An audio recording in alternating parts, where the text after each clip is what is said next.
People often ask, how do I know what motivates my child? Well, I'm Nicholeen Peck. I'm a parenting expert, and today we're talking all about motivation and what you can do to motivate your child.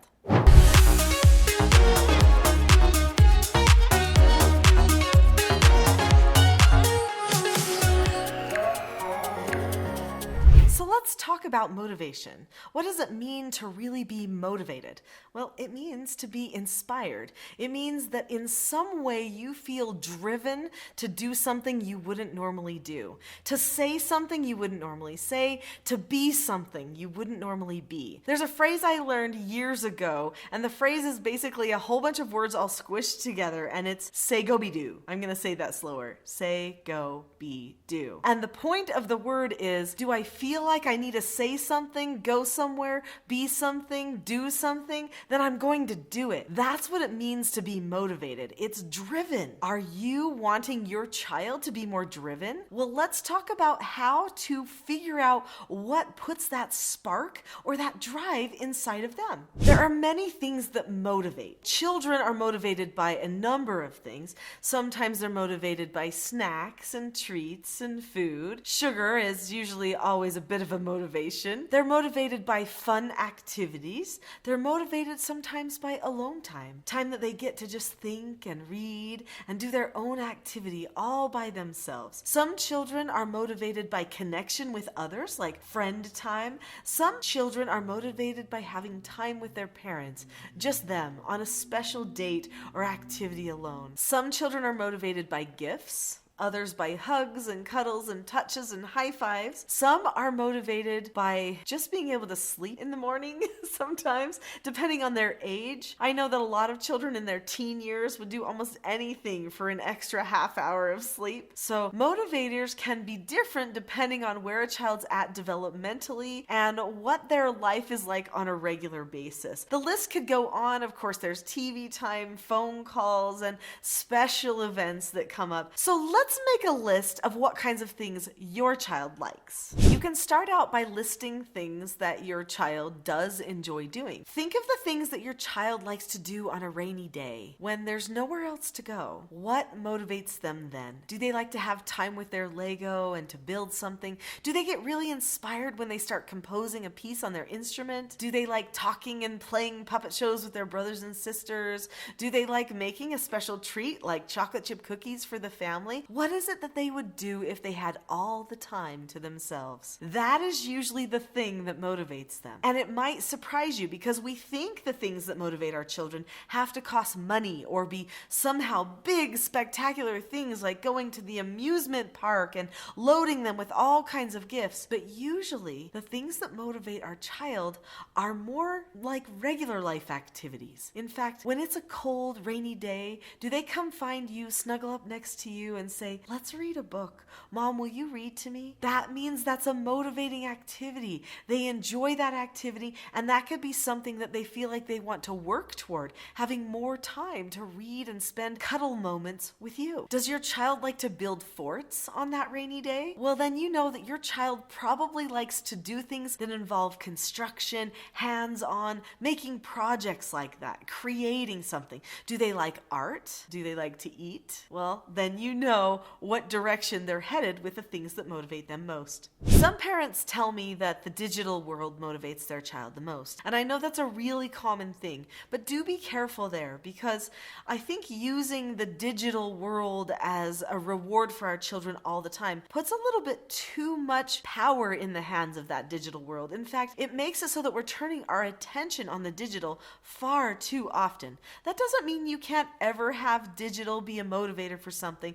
Just be careful about it because truly, if there's one thing that can also control our child and motivate them to make changes we wouldn't normally like, it would be that digital influence in their lives. Another way to know what your child is motivated by is to analyze what they ask for. What kinds of things do they come to you requesting? Those are usually things that motivate them. Additionally, what do they give to other people? In fact, do you know that we usually give love or give service in ways that we wish were given to us. In fact, those are things usually from our deepest places in our hearts. So if your child gives to other people in a certain way, then chances are that is exactly what would motivate him to make a change in his life. What motivates your child? I would love to know, and I know other people would love to know too. So in the comments to this video, put some ideas and let's see if we can get a great list of motivators out there just based on what you know your child would do if they got their ideal motivation. So what goals does your child have for themselves too? And if they don't have goals, then you need to start coming up with goals and setting goals so that the child can get used to setting goals so that they can plan things that motivate them. I know some parents sit down with their child and they want to have a big discussion about goals or about motivation, and the child just sits there like, what are we doing, Mom? And they act like they don't want to have the conversation. What they don't want to do is pick the wrong thing. They don't want to pick something that you wouldn't want them to say, or maybe they're not even sure their ideas are good ideas. So what you want to do is have a conversation about goals, see if they have any ideas, and if they do, make sure you help them accomplish those goals. That is important because that's going to motivate them to set future goals. And an idea for goal setting is don't set the goals too large. So if they want a big goal like, I want to go to this college, well, you're not going to be able to help them get that quickly. So instead, baby step backward what they need to go to that college and just set one of those little goals at first and then help them achieve the next step and the next step so that they can get in the habit of seeing that goals are accomplishable. Many people lose their motivation because they just feel like they never accomplish anything they set their mind to, and they could very well be discouraged. Either that or they feel like the things they want aren't things you care about, so that they don't want to talk to you about them. And if that's the case, then your relationship probably needs some improvement. Relationship is vital for you being able to have a conversation with them that will be motivating and help them progress forward with their plans. Let's talk about how to use these motivators to help your child succeed. So every week our family has mentor meetings with the children. So me and my husband sit down with one child and we talk about all the things in their life. We talk about their relationships, their behaviors, their goals, their dreams, the fun things they want to accomplish, and what they've been working on. And they set new goals for their life.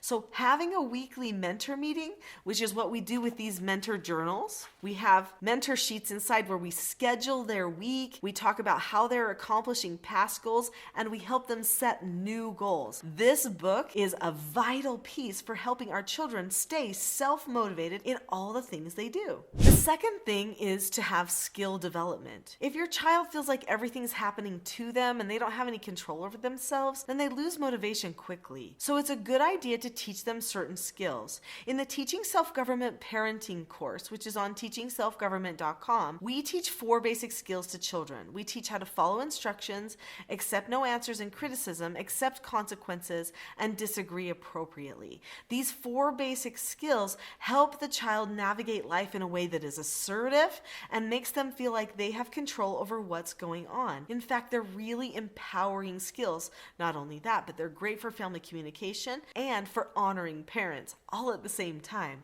So teach your children the skills that they need so that they feel like they can get what they put their mind to, and they can communicate with all the people along the way that they need to in order to accomplish those goals. And family bonding is so important. If your child has a great bond with the family, especially with you, then they're going to do much better at staying motivated to accomplish the things that they put their mind to. Here's the thing. If your child doesn't want to be motivated to do anything, then just tell them, say, you know what, I'm going to set you a goal so that you can know that it's possible to accomplish something. I know that's not the ideal, but if you've got a good connection with them, then they'll know it's safe. You're not trying to force them to do anything or manipulate them. Instead, set a small goal and then help them see that that goal is possible. In fact, just those skills that we talked about just a second ago are the perfect goals to set for young children who need to know that they really can accomplish something that they put their minds to. I think we have a problem in our society where young people are constantly being held to a bar that is way too low. We've got to talk to them about doing more adult things. We've got to help them see the dignity of work. We've got to help them know that putting in a great effort at something has a feeling that comes with it, a feeling called empowerment, confidence, confidence and that prepares them to become leaders in the world, instead of people who are sitting around wondering if there's anything they can do to solve all the problems they see around them. Truly, our children need to be motivated, and society really isn't doing a great job at it. It's a job for parents. And so if you put your mind and your heart into motivating your children by teaching them skills, having deliberate communication with them, and developing really good family bonds, you will see success. It may take a little bit of time because all change takes a little time, but you will see success. If you enjoyed this video about motivation, then I'm pretty sure you'll love my next video, which is what are the main causes of sibling rivalry. Go ahead and click on that video now so that you can start developing more peaceful communications in your home between the children.